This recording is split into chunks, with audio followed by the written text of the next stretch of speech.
to American Education FM, everybody. I'm Dr. Sean Brooks. Hello, everybody. Welcome back. Hope people had a great weekend, and let's dive in here.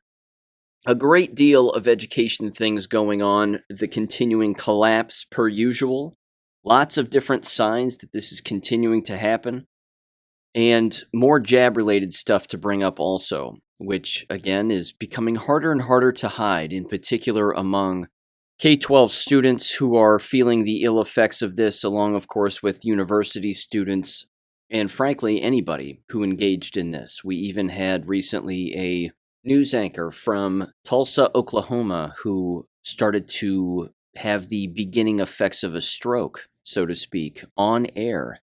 And a lot of people caught this and immediately started to comment on it. And of course, the video exists and it's bouncing around. So this is just one of those things that's going to become remarkably difficult to hide. And we know that schools, K-12, and university settings are going to do whatever they have to do to try to hide this. And unfortunately, it's just going to become a very visible phenomenon that's continuing to happen. Again, this has been going on since the introduction of these jabs, and it's not going to go away. But first, let me discuss here the ongoing collapse that is American education.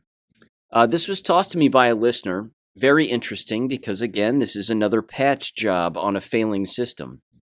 And they can continue with these patch jobs all they'd like, but it's not going to fix the problem. This comes from the Epoch Times, and it's titled, Biden Administration Provides $100 million for Apprenticeships to Fill Teaching Workforce Gaps. This was from September 3rd. It says the following: the Biden administration this week announced over $100 million in grants to address school staff shortages and high turnover rates by lifting pay and funding teacher apprenticeships from the $1.9 trillion American Rescue Plan. As the 2022-2023 school year begins, schools in the United States are struggling to fill vacancies for teachers and other school staff, according to the Biden administration. Now, before I continue, again, you've heard me say you can't throw money at this problem. All you're doing is throwing money into a dumpster fire. And what happens to that money? It's going to be gobbled up because it's not really addressing all of the actual problems that are existing, which, of course, is the false curriculum, the lies within, the ideologies that are being pushed on everybody, including teachers and students and administrators themselves. The entire thing, again, is collapsing, and this is just, again, this is a very sad but typical approach that's being taken in an effort to alleviate this dumpster fire, and it's not going to get better. They continue, however, and make one heck of a admission here. And this comes directly from the U.S. Department of Education. It says the U.S. Department of Education cited uncompetitive teacher pay for high teacher turnover rates and a quote-unquote weak pipeline coming into the profession. Now, why would that be? Because, again, that's a direct admission that teacher education departments are failing. They're failing their students. They're failing the entire profession because, again, they are the beginning of the pipeline. But if you think about education in a circular fashion, it is a pipe that quite literally runs in a circle and feeds into itself. So if you have students who are growing up, as you've heard me say, within the K-12 school districts as we know them to be today, or even in the past, and then they enter teacher education programs, they're receiving the same ideologies. They're receiving the same false curriculum. They're receiving the same false messages and time-wasting activities that are actually not increasing literacy by any stretch of the imagination, let alone achievement. So the actual U.S. Department of Education is blaming higher education, but they're one and the same. So the finger pointing, along with throwing money at the so-called problem, they believe is going to solve this issue. It won't. It just won't. You can't point enough fingers at all of these different avenues because, again, you're pointing fingers in the exact same pipeline that you yourself are in. This is unfixable. I love it, frankly. I think it's glorious, but again, this can't be fixed. It continues, it says the workforce shortage, which the department said was exacerbated by the coronavirus pandemic. There it is again. Our best invisible friend that we get to just beat on and blame, is also slowing down how fast students can recover academically from the impacts of the disrupted learning since March of 2020. Over 2 years ago, almost 2.5 years ago, they're still blaming what they themselves agreed to do as an education apparatus, which they never had to do. Again, these organizations are controlled by the puppet masters at the very, very top. The schools never had to do this. They never had to engage in this. Teachers never had to engage in it, administrators, you name it. But unfortunately, they locked the doors on everybody, or fortunately, they locked the doors on everybody, and it forced individuals to make other decisions. It forced families to reorganize themselves. And as you've heard on this show, and I've had numerous people on this show, both as guests and contributors themselves, they've openly admitted that walking away was the best thing that they did, and this entire 2.5 years has taught them that walking away has been the healthiest thing for them and their families. It continues here, and it says, additionally, the Biden administration noted in a fact sheet that the quality programs are needed to make it easier and cheaper for teachers from diverse backgrounds to get into the profession. So now it's a race problem. We can't have the reason that the education apparatus is failing is because of all of these white people. It's all of the white people within the profession that are the problem. We need more minorities because that will fix it, so they say. It continues. It says students need, quote, qualified teachers who are prepared to teach them and who reflect the diversity of our students. Teachers need affordable pathways into the profession, quote unquote, the fact sheet states. To that end, the Department of Labor has earmarked $100 million in apprenticeship grants to provide support for states and other partners to begin teaching apprenticeship programs that will allow people, including teacher assistants, to earn while they learn. Translation: they're going to be 100% fine hiring illegals and illegal aliens to become the teachers of children within public schools because Americans don't want to do it. This is something that has been going on for a very long time, and now they're openly admitting it without openly admitting it. But that's what that means. It's one of many things, but that's certainly one of the avenues. It continues, it says, the teacher apprenticeship program is aimed at allowing these individuals a more affordable pathway, quote unquote, to becoming a teacher and offers a chance to gain robust experience in the classroom before they lead their own, according to the fact sheet. Again, this is an open admission that what teacher education programs are doing isn't working. So government itself believes that they can just control it and that they'll do it better. Now, when was the last time you heard of government controlling something and doing it better? It continues, and it says teacher apprenticeships. Here we go.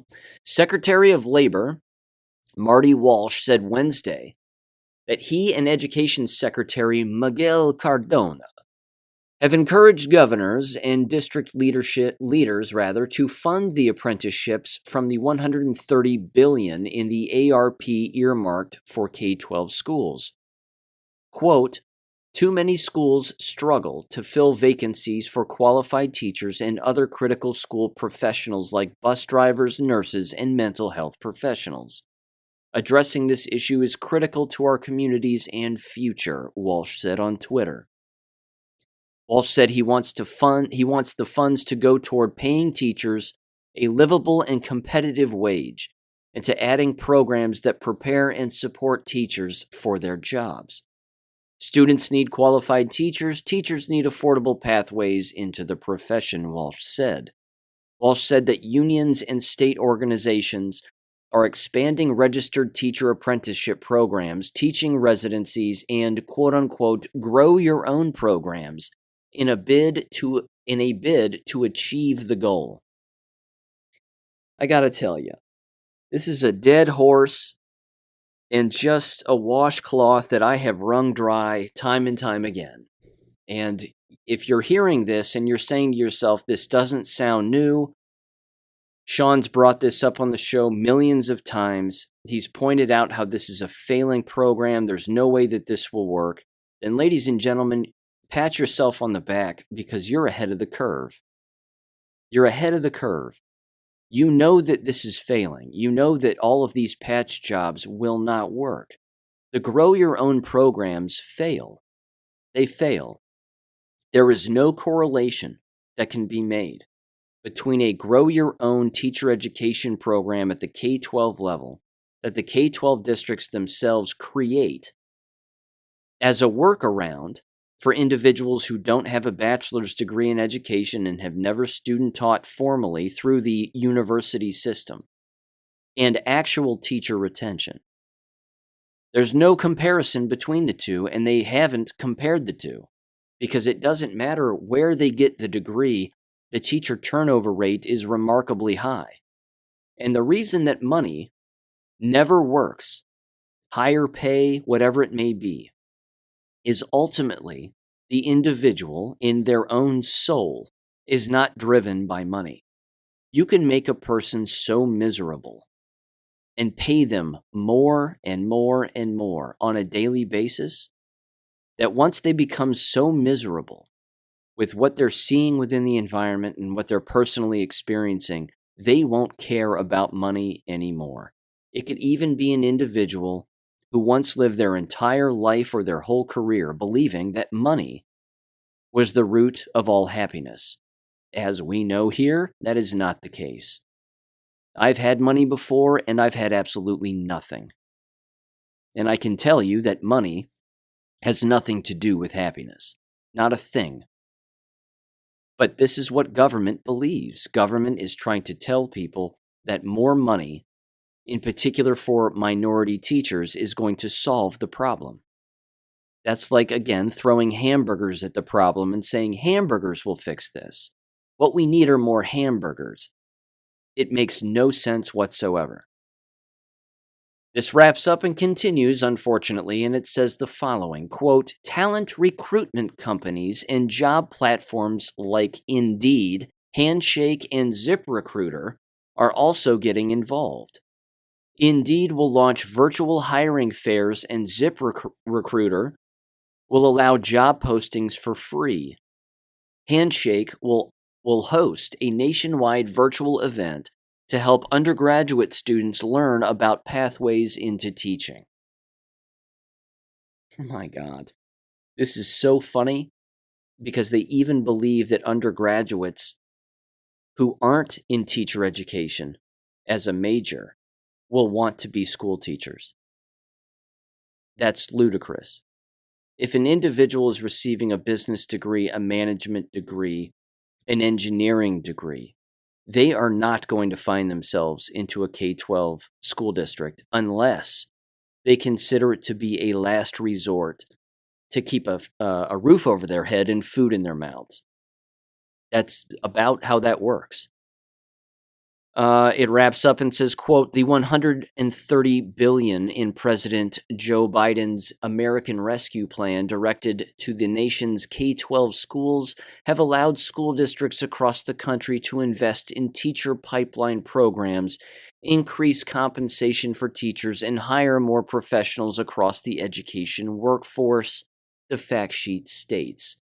The Biden administration says that funding from the ARP has been used to hire social workers, school counselors, and school nurses. Unquote. All of which, I might add, are what you would need if you have students who are in trouble. Students who are in legal perils, students who are in behavioral dire straits of some kind, and students who are in health peril of some kind. Again, it's sick care. The American K-12 system is sick care, much like the medical system in this country is sick care. It's not health care. It's just not health care, and it's not knowledge acquisition. It's indoctrination, brainwashing. But don't worry, we'll throw money at the problem and have backdoor plans and backdoor policies to get more people within these buildings, and that will solve the problem. They could not be more wrong. And it's just not going to work. I smile and I chuckle at this because it's embarrassing. It's just embarrassing. When government touches something, it turns to dust. Now government isn't touching this with one finger. They're putting their entire palms all over this gross thing that they call American K-12 public education with this money and this influence, and they think it's going to work. It will not. It will fail. This is the next thing here that I wanted to bring up, and I thought that this is rather interesting. A little bit of international news here regarding education. You've heard me in the past bring up the LGBT alphabet soup nonsense agenda that continues to roll out throughout American curriculum. And I fully understand what I've said in the past, and I'm standing by that, except this has been kicked into fifth gear. What I've said in the past is that I'm tired of talking about this. I'm tired of bringing this up because this is a bit like just low-hanging fruit. Anybody can comment on this, again, like the Chris Rufos and this, that, and the other. They can bring up all of this stuff and the libs of TikTok and everything. I see this differently, however, and I think that this is one of those things that is not only kicking into high gear, this is one of those things where the left and the Bolsheviks in this country fully understand that this is one of the last cards that they have to play. They played it early, this giant gay perversion agenda on American schools. They've thrust it as hard as they possibly can within these systems early on because they wanted to sort of test the waters. But I don't think they're that smart. I don't think that they used it sort of as a focus group at the beginning to sort of see whether or not people liked it or not. I think that they just did it to see what would stick. And then whatever doesn't stick, they're going to come back later and they're going to do whatever they have to do to try to infiltrate these organizations and these K-12 schools as much as humanly possible and normalize this. And we know that they're trying to do that. This international story, though, again, is certainly related to something that I brought up on Jesse James's podcast, which, again, he and Outcast were kind enough to have me on the Dangerous Info podcast, their last episode. I highly recommend checking that out. But I brought this specifically up because this is just one of those things, again, where it's pedal to the metal. And I don't think that the left sees a way out, and now they have to do whatever they can to push this alphabet soup agenda down everyone's throat as much as humanly possible. And they're not backing away from this. So much so that governments themselves are prosecuting individuals for not going along with it. And this comes from Ireland specifically. And it's titled the following. This is from RTE. And it's titled, Teacher Committed to Mountjoy Prison for Contempt of Court. This is by Orla O'Donnell, legal affairs correspondent. It says the following. Secondary school teacher Enoch Burke has been sent to prison for breaching a high court order. Judge Michael Quinn said he was satisfied Burke was guilty of contempt of court by disobeying an order made by the court last week. Burke's school, Wilson Hospital in Multiferrum, if I'm saying that right, County Westmeath, no chance I'm getting any of this correct, my apologies, was granted an injunction preventing Burke from attending or attempting to teach after he was suspended pending an outcome of a disciplinary process. Burke told the court that he could not comply with the order as it would be in violation of his conscience. The court heard a disciplinary process was commenced after Burke publicly confronted the then principal to voice his opposition to a request to call a student a new name and use the they pronoun. They, quote unquote. The judge said his concern was not with the fundamentals of his positions adopted by the parties. He was concerned only with the breach of the order made by the court. He said that he was satisfied that Burke was in contempt of court by breaching the injunction and committed him to Mountjoy Prison until he purges his contempt or until further order of the court. Burke was offered some time to contemplate the order, but he said he could not purge his contempt by holding his Christian beliefs in contempt, and a short time ago, he was led away to a Garda van to be taken to Mountjoy Prison. On Friday, the school was granted an order directing Gardaí to arrest Burke and bring him before the High Court after the judge was told Burke was on the premises sitting in an empty classroom. Burke was arrested this morning at Wilson Hospital School following an order by the court last Friday. It goes on and on and on. It's a rather long article. I'm going to stop it there. The point is, again, it can't be more obvious that they are pushing this agenda in multiple countries, not just the United States, but certainly in Ireland, and you can guarantee they're doing it in Germany and numerous other European countries, and if not the UK itself. But here in the United States, the brazen behavior of the left is doing whatever they can to normalize all of this, and then actually encourage schools themselves to discipline teachers for not following along with this. They don't care that it's illegal. This is 100% illegal. Schools cannot do this.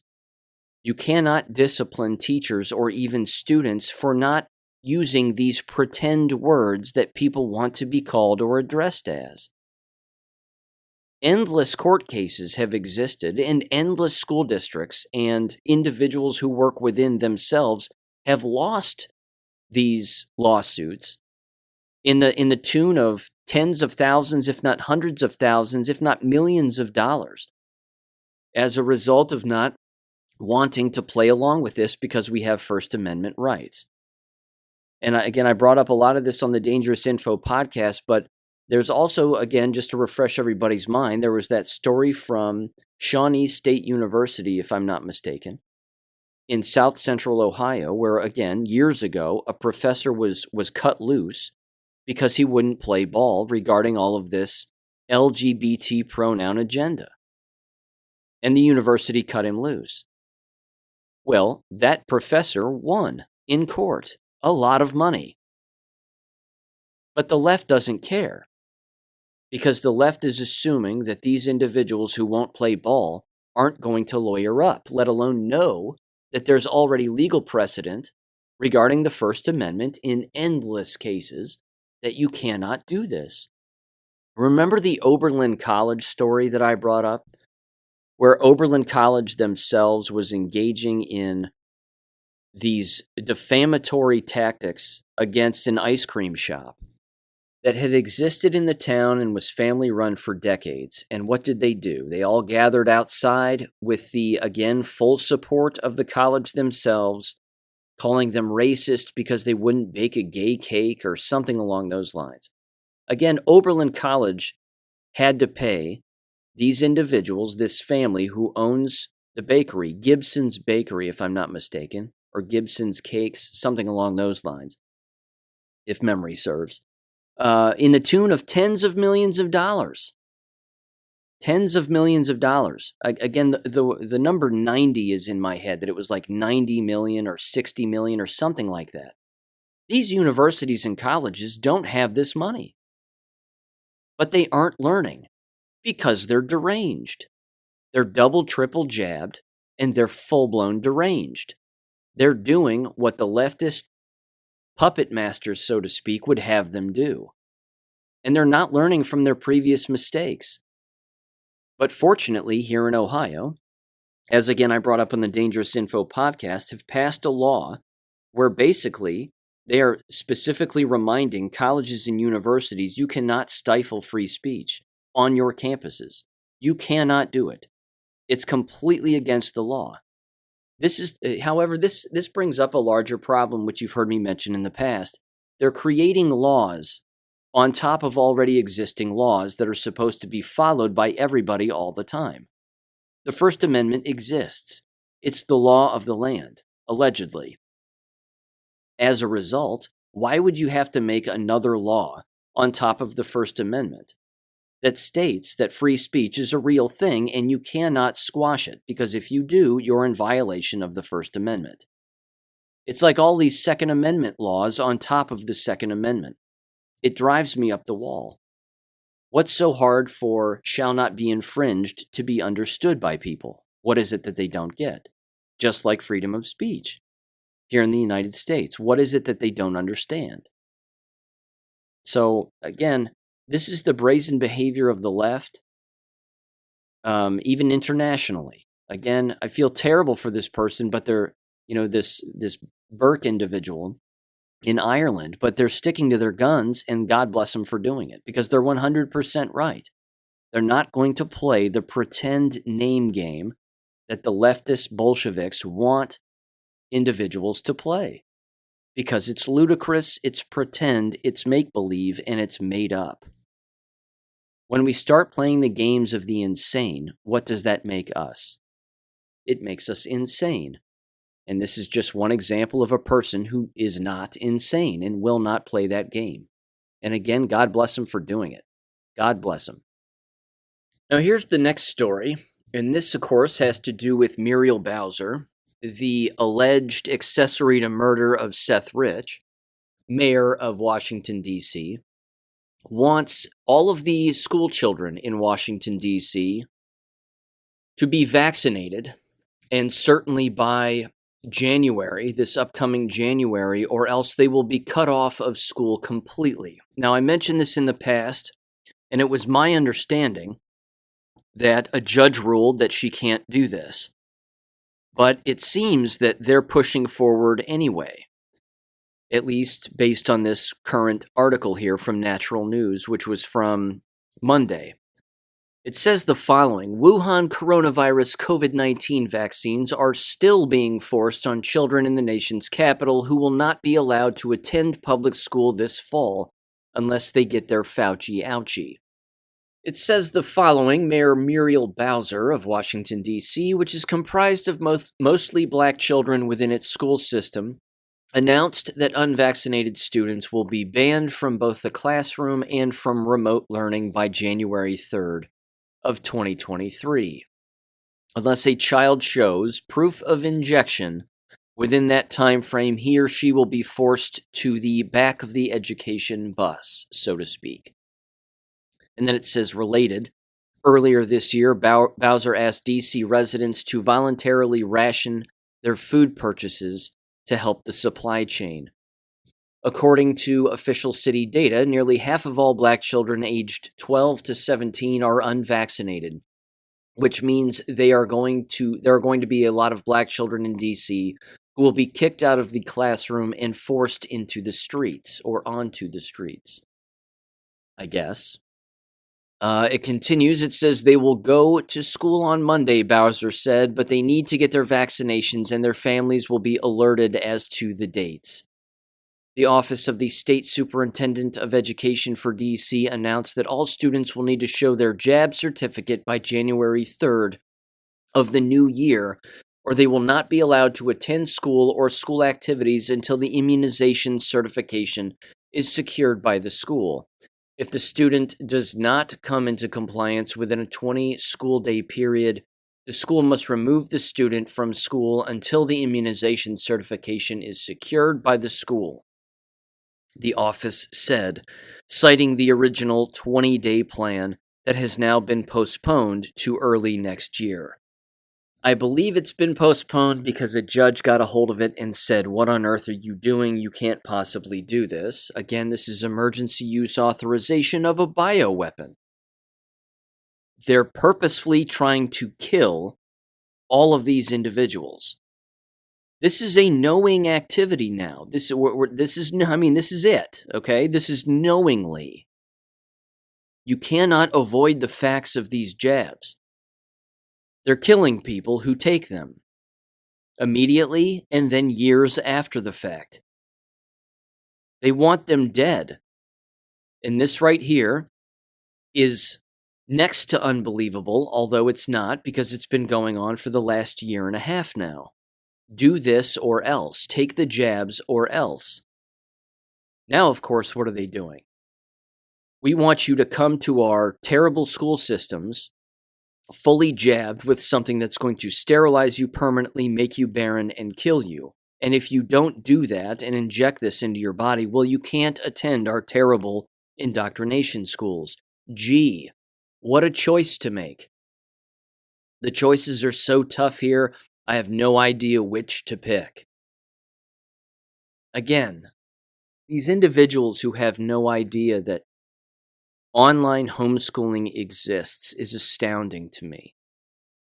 And yes, I fully understand that a lot of individuals believe that they cannot afford online homeschooling, that they don't have the technology, the resources, etc. I know that that's a thing. I fully understand that. What I also know is that you almost don't even need at-home wireless internet. You need a laptop computer, which one can be purchased for less than $1,000, even thrown on a credit card. And then you can have that child go into a wireless environment like a public library, use the wireless environment to do their schoolwork. I can't think of a better environment, frankly. It's quiet, hopefully. You have wireless internet and you're surrounded by books. I mean, what an educational nightmare that must be. Being sarcastic, of course.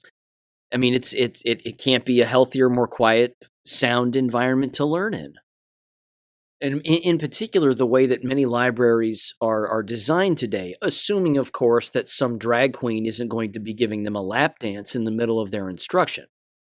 But they can manage their own time and learn that way.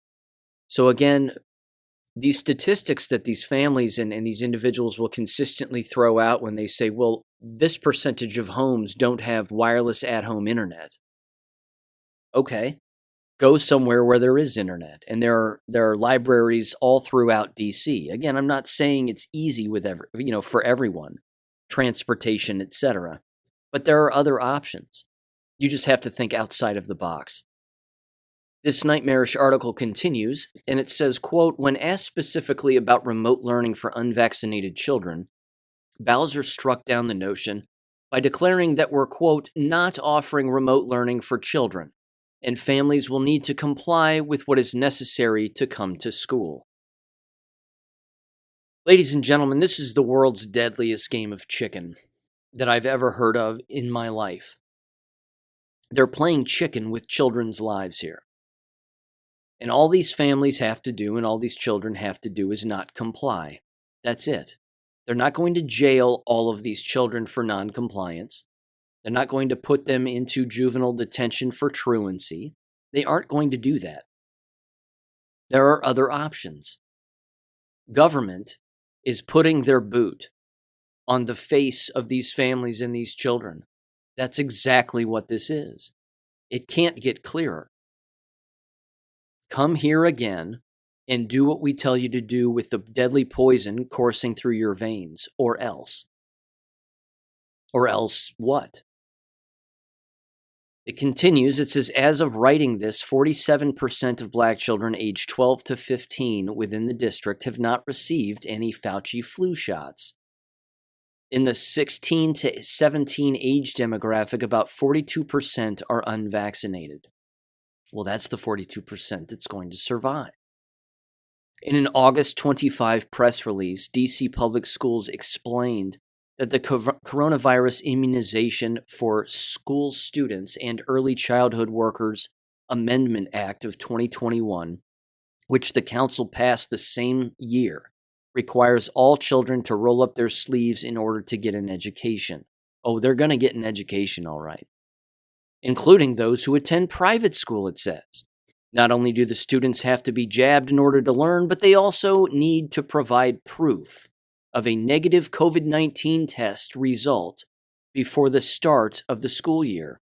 The school district added, rather. It will give students an excuse not to attend school in the January enforcement of the vaccine, wrote a commentator. This will not help the already low attendance and graduation rates in the DC area. No kidding. They continued and said, well, DC schools are so bad that maybe staying at home is a better option, responded another, presenting a silver lining in this dire situation. I mean, the schools that are bad, quote unquote. Someone else said that if he lived in DC, he would be filing a lawsuit against the district for a property tax exemption on the portion that covers public school funding. You don't even have to go that far. Just pull them out. That's all. Walk away. If government says jump, you say no, and you turn your back on them and you walk away. It's that simple. It says, quote, since the CDC has determined that there is no difference between jabbed and unjabbed people, why, oh why, would anyone continue sticking themselves? Added another to the conversation, let alone their children that have no real effects from the Kung flu. Unquote. Ladies and gentlemen, I have to tell you this. I'm exhausted. I'm absolutely exhausted.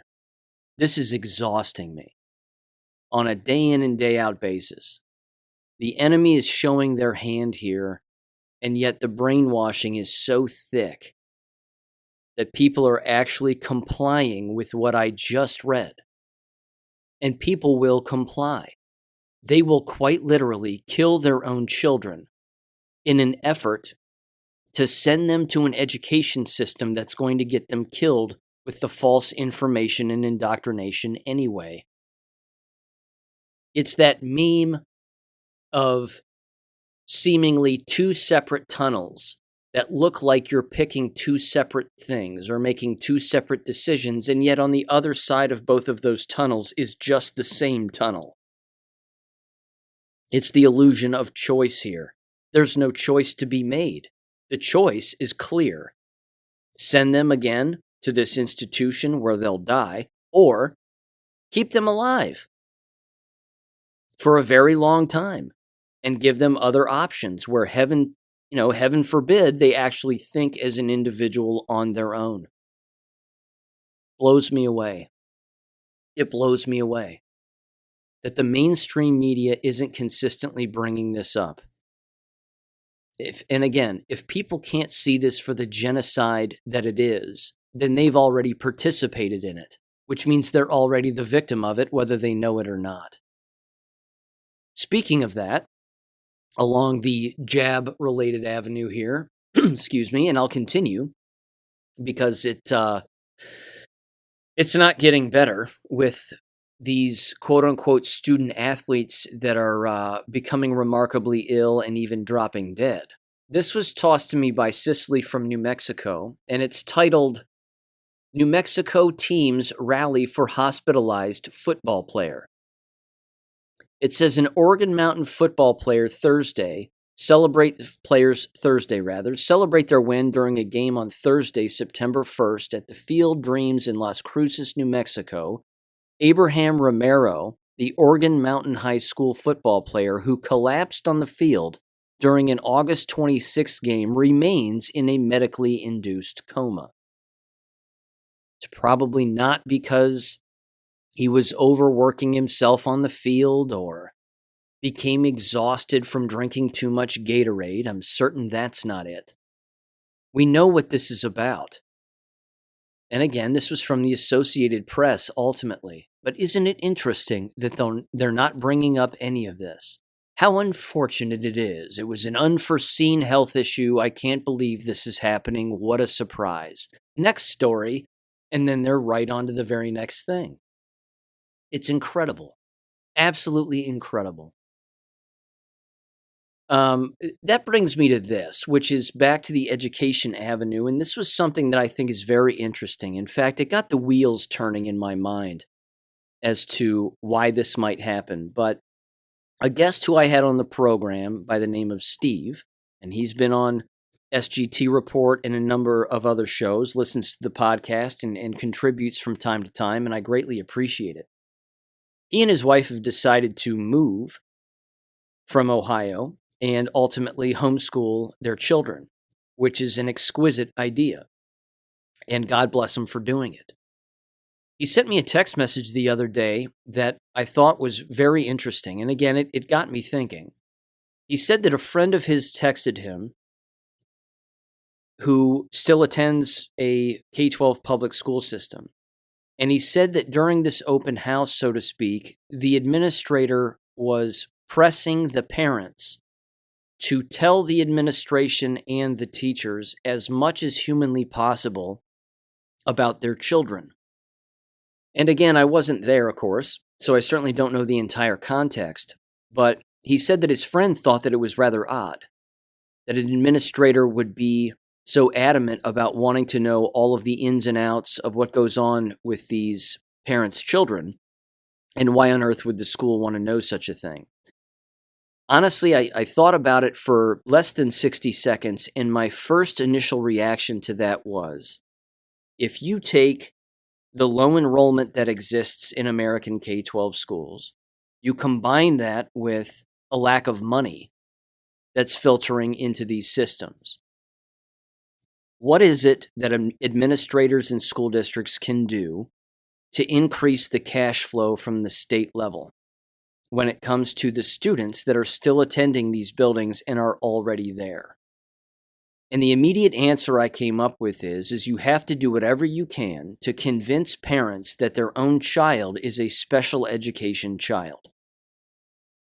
Because if you can label and categorize, legally speaking, on actual legal documentation that the school district possesses, that a child is special education, then that means that the school district is going to receive more money.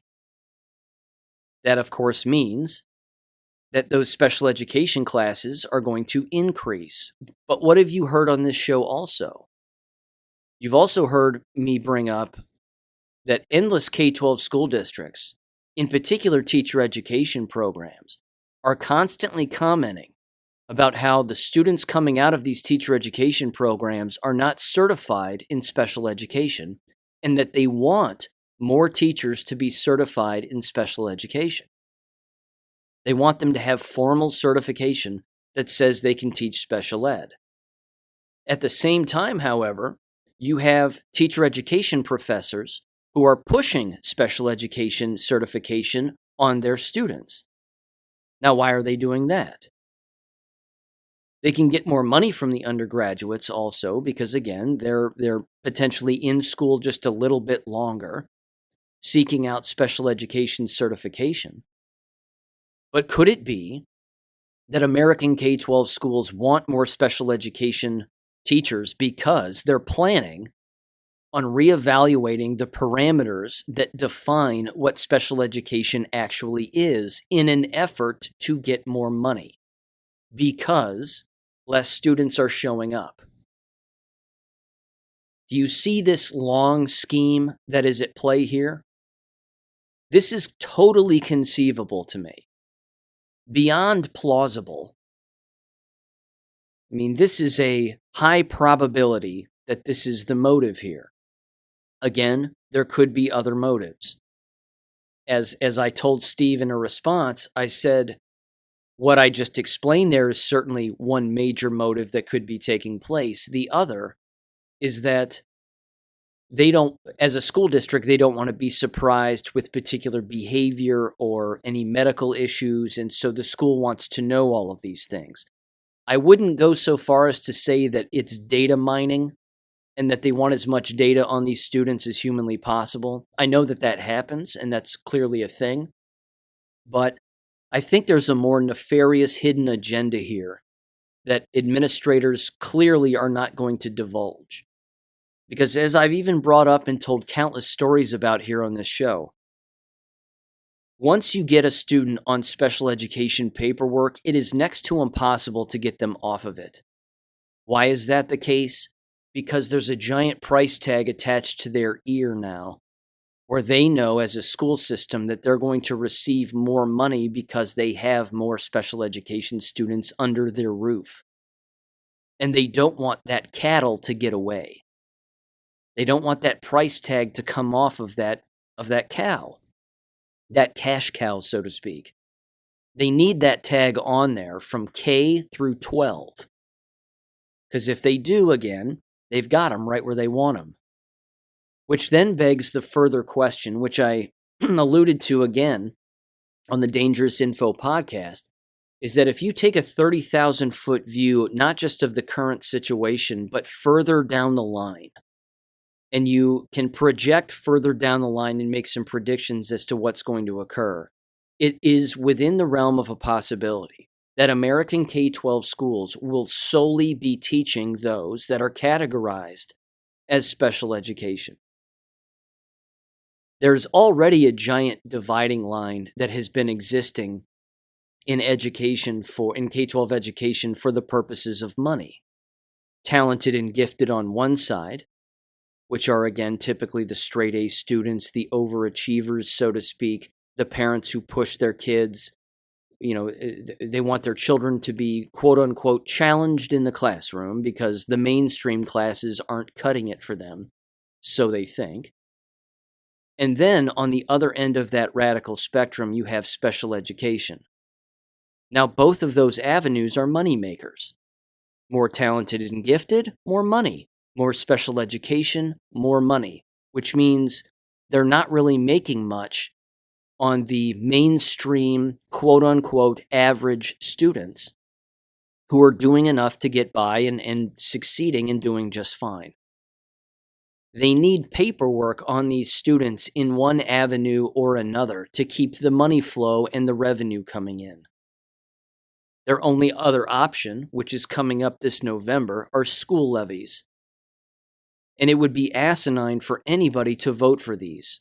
Doesn't matter your involvement. You're voting to raise your own taxes. But Sean, it's only $25 a month and we can afford that and it's worth it because we love the school system and we need it. You won't be saying that when you don't have children in the system anymore and they keep raising your taxes. Then what? Then you're going to start voting against it. And then you're going to start seeing things from our perspective. Again, this failing system is crumbling, of course, but it cannot be discounted. The different nefarious actions that these districts are going to engage in order to keep this sinking boat afloat. They have to do that. They have to try anyway. And I think they're trying, and this might be one of those avenues that I just described. More paperwork, more special education certification among teachers. That way, if you come in and you think that you're just going to be teaching mainstream math, joke's on you, you're going to be teaching special education math. Not that your students are going to be actual special education students per se, where something is wrong or they have a behavioral issue or a learning disability or whatever. You're just going to be categorized that way because you yourself as a teacher are also going to have money attached to you from a district standpoint because, again, you're there to bolster all of their special education students so that that revenue and that money flow just keeps rolling in. But it's not going to matter. Long term, it will not matter. Again, their patch jobs won't work. Throwing money at it won't work. Manipulating the system in front of parents' eyes won't work. Government intervention is not going to work. I'm just going to continue to comment on this because that's all I can do. All I can do is continue to bring up these giant flaming arrow, red flags, buoys in the water that are obvious as to why the system is crumbling and how their alleged solutions created by the very system themselves will not solve any of this. It just won't. The only way, and I've never really said this, but the only way that American K-12 schools can continue in the future is if they completely abandon everything that they have done in the past, and I mean everything. They have to do away with all of it. The sports, the games, the gimmicks, the plays, the dancing, the nonsense. They have to stop all of it. It has to get back to very basic reading, writing, arithmetic. Again, as Jesse James brought up on his show during our discussion, cursive writing, teaching them to write cursive, editing papers, learning the English language fluently, get rid of foreign language completely, remove it. Why are we teaching American children Chinese and 3 levels of Spanish? They can't speak the English language fluently. This is our native tongue. This is what we're supposed to know. You have to remove all of it, but you can't, can you? You can't do that because government above them at the state level requires it, which means what for the K-12 school system at the local level? They're screwed. They're completely screwed. If you don't have politicians at the state level abandoning everything and starting over from scratch, you're driving this truck off a cliff. And it's already off a cliff. It's just in free fall, and those of us are having to watch it, are watching it. The problem is there are endless people still inside the truck, and they have no idea that they're falling to the ground. That's about it. I mean, I don't know what else to say. But I thought that was an interesting avenue and an interesting question that an administrator would bring up in a school. Again, I think that scenario that I just laid out is totally plausible. Assuming, again, having not been in the room, that's possibly what's at play here. But never underestimate the enemy, I think, is the overall scheme there, and certainly something to learn from. And then, of course, you add in all of the jab talk and all of the jab implementation and how they're even blind on that issue. Once that continues to roll down, and we're sitting here staring at arguably the majority of the education profession being jabbed, again, who on earth is going to work in these buildings? Who's going to do it? I'm telling you what, in the next 5+ years, I'd be shocked if every single school district that exists in the United States right now doesn't have at least half of their buildings closed permanently. I'd be shocked if that wasn't the case. So that's going to be a long-term thing. Again, 30,000-foot view, long down the line here, but I would be shocked if that's not the case. I know it's horrific to think about, loss of life, et cetera, but I just think that that's something that's going to happen.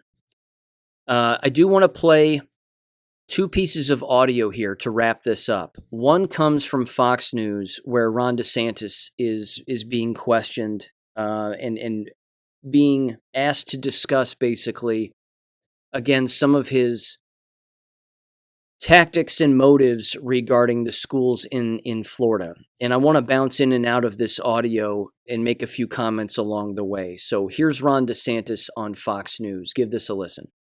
Governor, we knew school closings during COVID were devastating, but this national test results, this report card, shows that the pandemic erased 2 decades of progress in math and reading. Democrats are now trying to blame Republicans, which we'll get to a bit later in the show. But I have to ask you, you took a lot of criticism for reopening those schools early in Florida. What is your message tonight for those trying to blame you and Trump for these educational setbacks? Well, first of all, the pandemic didn't cause those setbacks. Lockdown policies of Democrat governors, Anthony Fauci, national teachers unions who wanted schools closed, they are the ones that caused that. In Florida, we said you have a right to be in school and you need to be in school. And we've done much better as a result. But it wasn't the pandemic, because all it required was leadership to say we need to keep kids in school. And those Democrats and those unions and the left and Fauci, they chose ideology over what was right for those kids. And the damage is going to be lasting, regardless of what Fauci wants to tell you. And he's right. Ron DeSantis is right. Again, Ron DeSantis is a politician. I'm not a fan of politicians. I don't know the man personally, but he's right. He's right on that issue. This invisible enemy that they just blame as being the pandemic. No, this was a human being decision that was made by, monsters, frankly, but it was designed again as a backwards tactic in an attempt to brainwash families into believing that they need K-12 education, that they need the K-12 apparatus in their lives as families and as a society. And if they don't have it, well, here are the consequences of what happens if you don't have it. Meanwhile, as you've heard me say in the past a million times, out in the distance are all the homeschooling families laughing their tails off at all of the people that are bowing down to government and jumping when government says jump. So that continues to be the bigger problem here, is that even the likes of Fox News, which they're an absolute abomination because they're responsible for the jab rollout and the indoctrination of American education and getting people to believe that they need it, that they need, the K-12 system and brick and mortar colleges and universities. That these, of course, have to exist within everyone's family. And oh, by the way, if they don't, then there's something wrong with you. Again, that kind of mentality is remarkably dangerous, but that's the power of brainwashing. And it worked.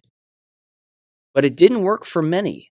A lot of people were so angry with the school closures and the forced mask wearing and all of that, if you recall, and I know that you do, that they walked away from the entire system. And I have yet, even to this day, to meet a single person or hear from a single person who left the K-12 school system and regrets it. Haven't met this person yet. Still haven't met them. I'm trying to find them. Still can't find these people. It's incredible. I get some great emails from parents, again, and they say the same things. We pulled our children out, best decision we've ever made. I never get an email that goes, you know what? Pulling my kids out of K-12 education at the brick and mortar level was arguably the worst thing we've ever done. Horrible decision. Our child is bouncing off the walls. They're absolutely uncontrollable. They're learning less, and I'm certain that they're getting dumber by the day. I haven't heard that yet. Still haven't heard it. In fact, that leads me to this, which is another piece of audio I wanted to play, and this was from a story that I brought up a long time ago, but it had to do with Pennsylvania and how a Pennsylvania school district back in the spring had put off allowing their buildings within their district, or a building within their district, to host a satanic club, teaching children about, again, Satanism. Here's a local audio, and apparently the Satan Club is back on, and the school district in Pennsylvania is allowing this to take place. So give this a listen. Students heading back to school at Northern York High School in Dillsburg will have an option to attend an event hosted by the Satanic Temple. It's an event that was approved by the Northern York County School District after previously voting against having the organization host a club in their schools. Fox 43's Matt Kleinest has more. On Tuesday, Northern York County School District officials gave the green light for the Satanic Temple to host an event at the high school. The event is a back-to-school night for the after-school Satan Club. We know people have assumptions about what Satanism is, and that those assumptions are almost universally wrong. Lucian Greaves is the co-founder of the Satanic Temple. The scheduling of the Satanic event comes a few days after Northern York hosted a prayer night by the Christian-affiliated Dillsburg Community Worship and Prayer. Greaves says congregants at the Satanic Temple should have similar access to school facilities. We don't decry or begrudge anybody having a prayer event or anything like that. It does become a problem, a serious problem, when you allow back-to-school prayer event, but you don't allow any other religious representation. The Satanic Temple first sought approval of an after-school Satan club at a Northern York school back in April, but the school board shot it down at the time. The event drew widespread condemnation from parents. They already took,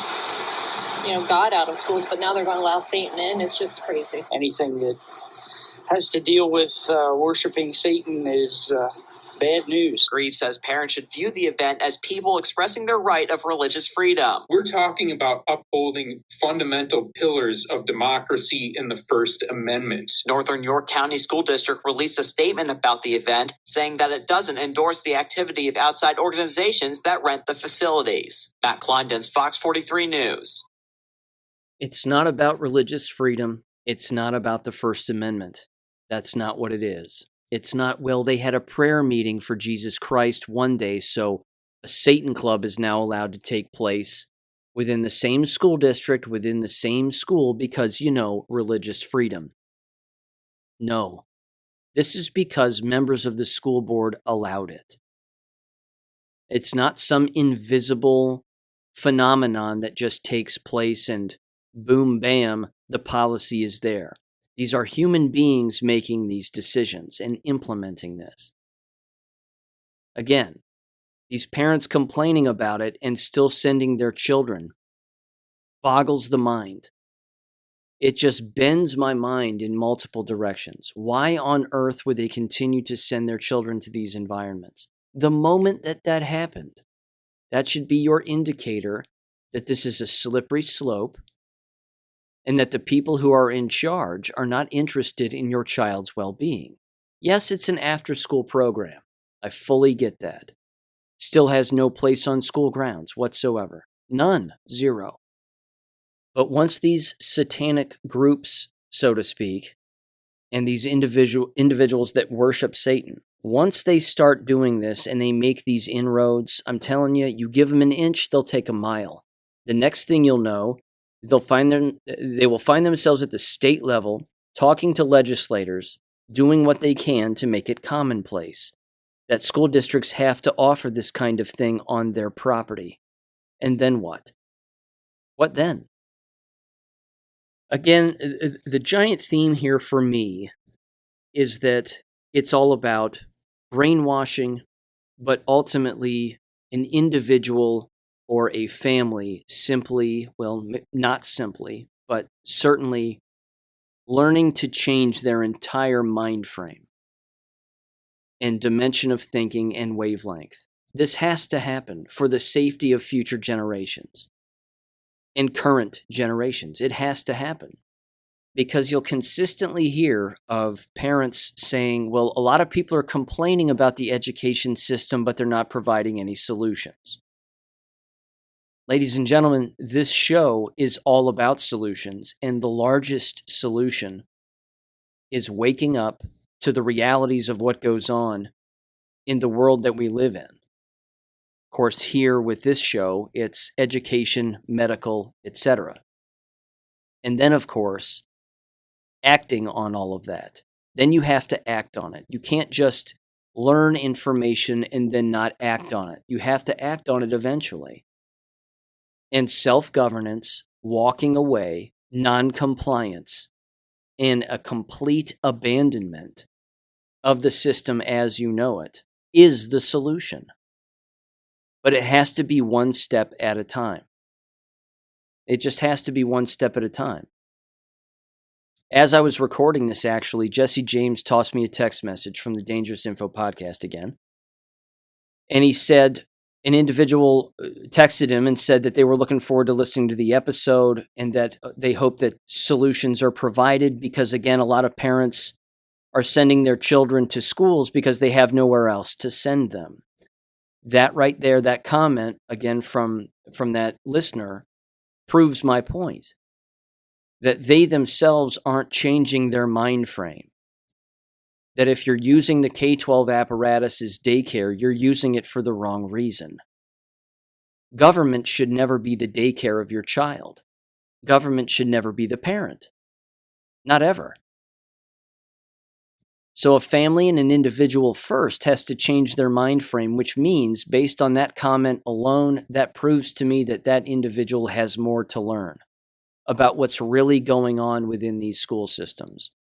Then once you figure out that you've basically got the entire K-12 school system figured out to the best of your ability and the best of your knowledge, then the only avenue you have left to investigate, which you have probably not investigated if you're in that position, is how is it that I can take my child who is fully literate and get them to teach themselves?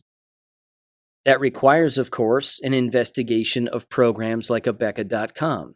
They have a YouTube channel with endless videos. I highly recommend them. They have a website where you can read all about the entire program. You can see the different options. There's even an online video option where you pay just a little bit more, maybe a couple extra $100 per year. And then you have access to all of their online materials, including the ability to talk to instructors. But it's also something that's way more important than even this, and even, again, any K-12 system. It's getting these children to just enjoy life without staring at a screen all day long. Children need to live their lives. And again, that was a conversation we had on the Dangerous Info podcast with Jesse James and Outcast, is that how many individuals do you see outside playing?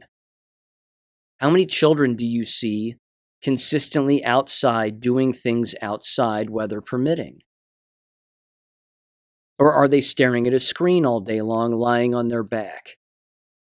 That's not living, and that's not life, and that's not learning either. So it's about changing an entire mind frame from youth all the way through adulthood.